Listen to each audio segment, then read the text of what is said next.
Alright, 1830. Uh, so for me, this was one of the real, finding this was one of the real experiences in my gaming history. It came kind of late, not for 1830, I got it very soon after it was created, I believe. But, I started gaming back in the late 70s, and uh, this was something that I discovered in college.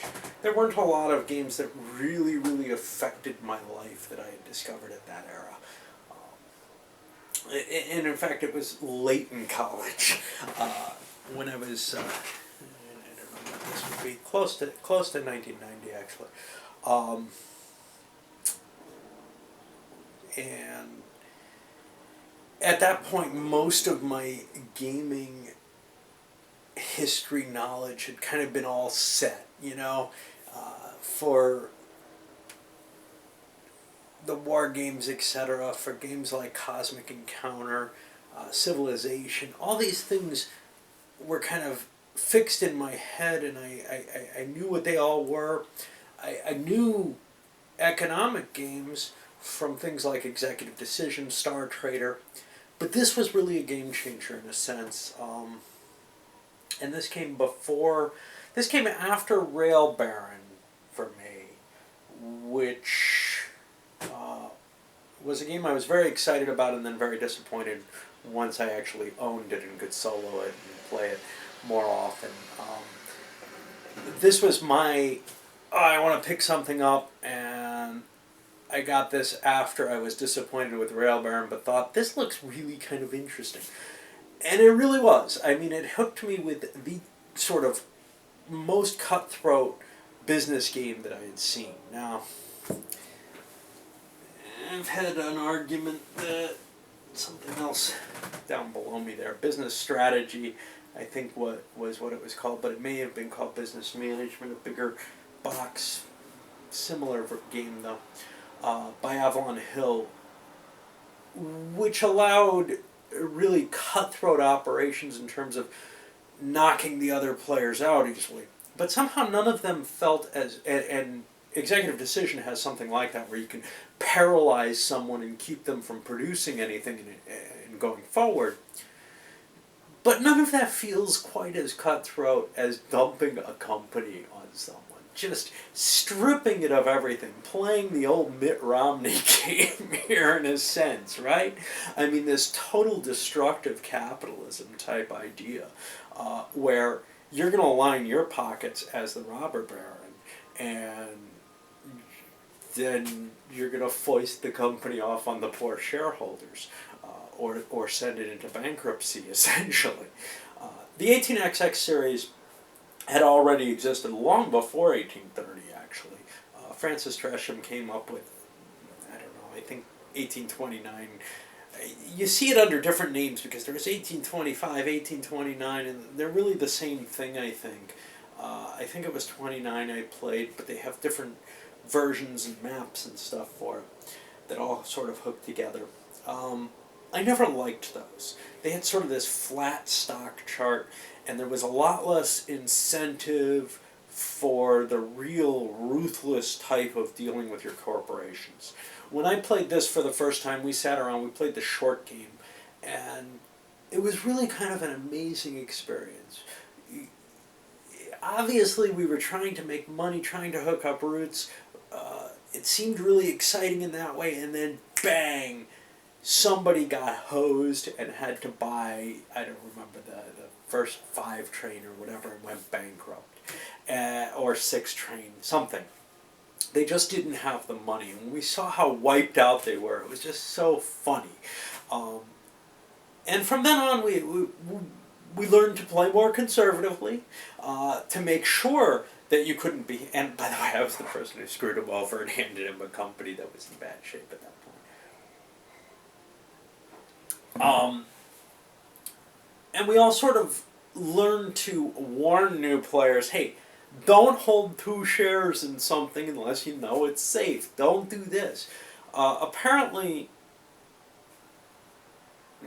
people who even know the game will play a very risky version of it.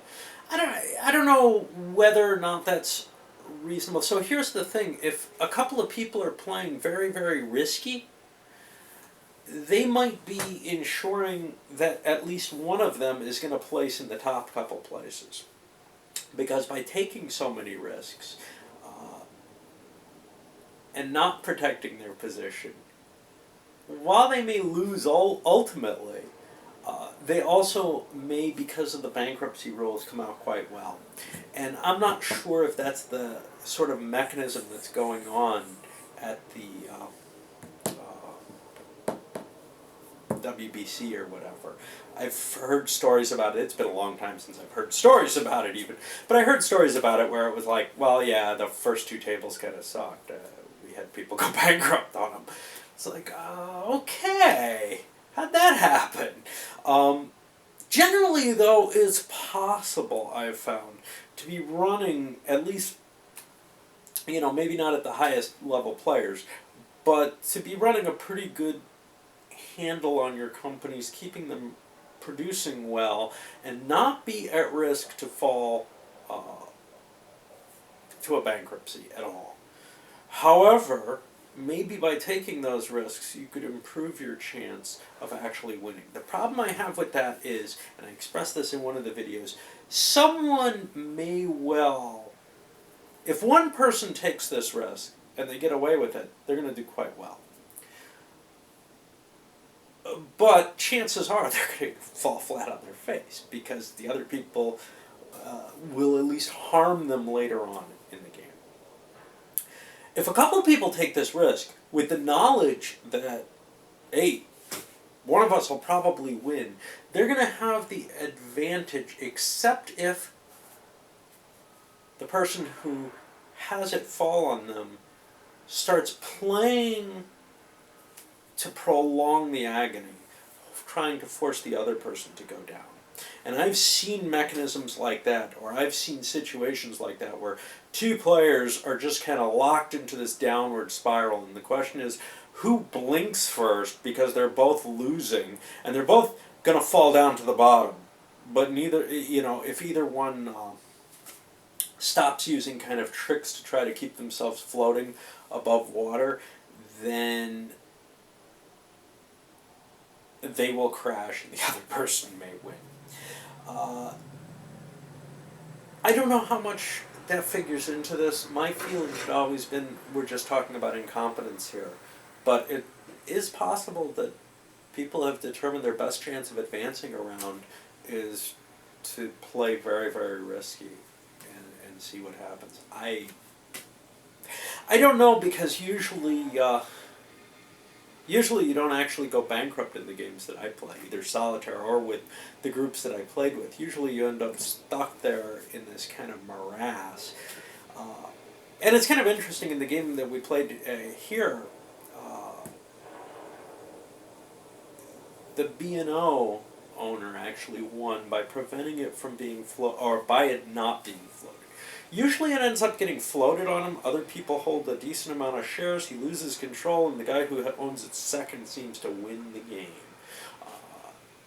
That's been one of the reasons I never want to bid on the B&O. Well, the first person who put it on the B&O. He got his company, and he did quite well with it, actually, just because people didn't float it on him.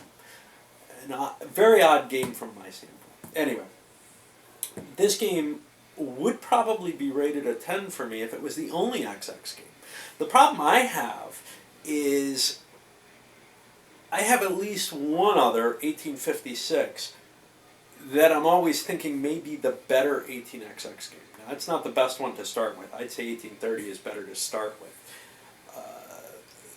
1856, though, has this debt and falling into the Canadian Public Railway, and it's just really a very, very interesting situation where I'm not sure, because I haven't played it as much, I'm not sure it's as I'm not sure there are as many balanced options at the beginning of the game, basically. 1830, I think you can go for the long route option. I think you can go for the dual trains option. I think you can play for these big options. 1856, there seems to be one option, which is play for the big money early and dump everything in exchange for that. You have to really boost things up. And there's aspects of it that I really like, but I haven't played it enough to be certain that I like it better than 1830. And 1861, which I just recently played with its stock mergers and all kind of cool stuff, that's very appealing to me. I don't want to rate them all 10s, so I'm kind of left with this, well, which one do I like the best? So kind of the fact that this is a series game, and there might be versions of it that I like, that I prefer to 1830, keeps me from rating it the 10 that maybe it deserves for its direct shift. So the 1829, 1825, whatever, has this very sort of stable, I'm building track, and to me it's actually a very boring game. I've only played them, whatever it is, once, and only one version of them. One of the modules or whatever. But it was dull as hell. I mean, it was basically, you were kind of separated from each other, building your own track, and not really able to do a hell of a lot with the miners. You couldn't hurt your companies with them. Stock values didn't do much. There was one interesting factor, which was if you boosted your earnings a great deal. But to me, it just seemed so pale compared to 1830. But some of the others have seemed very interesting compared to it. Component-wise, I want to talk about that. 1830 is not the best component-wise of the series.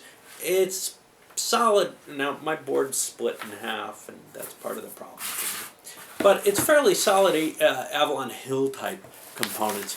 But after the Mayfair editions came out, and you saw the components for those, and the texture and the thickness of the pieces, it was very hard to come back to 1830. And that's maybe also a part of my rating for it. But I'm hoping the new version, which I'm not going to pick up obviously, although it has some additional features to it, I believe, some extra scenarios maybe. I'm hoping that has a higher quality, component quality, because, well, the game's definitely worn out in my hands in terms of getting a lot of play, getting a lot of exercise. And it's probably one of my most played games ever. It doesn't show on my, certainly not on Board Game Geek, but it doesn't show on even my card collection, because by the time I started recording plays at all, I had largely played so much 1830 especially, that other things became more desirable. It's kind of a shame that I did this now. I know people have been looking forward to it, and I put it in because of the votes on my request thread. But I'm just not terribly in the mood for an economic game or anything other than kind of tactical military right now, I think. But, you know, it's still enjoyable to play it out. The problem is I've seen it so many times, I've played it so many times, that there's not a lot of interest for me at this point. Really, any game that I play that much seems to have that effect on me. However, I do think it's one of the absolute classics in so many ways, and you've got to be impressed with it for at least for that. All right, I'll let this one go up, and I'm going to be probably doing Unconditional Surrender, Case Blue.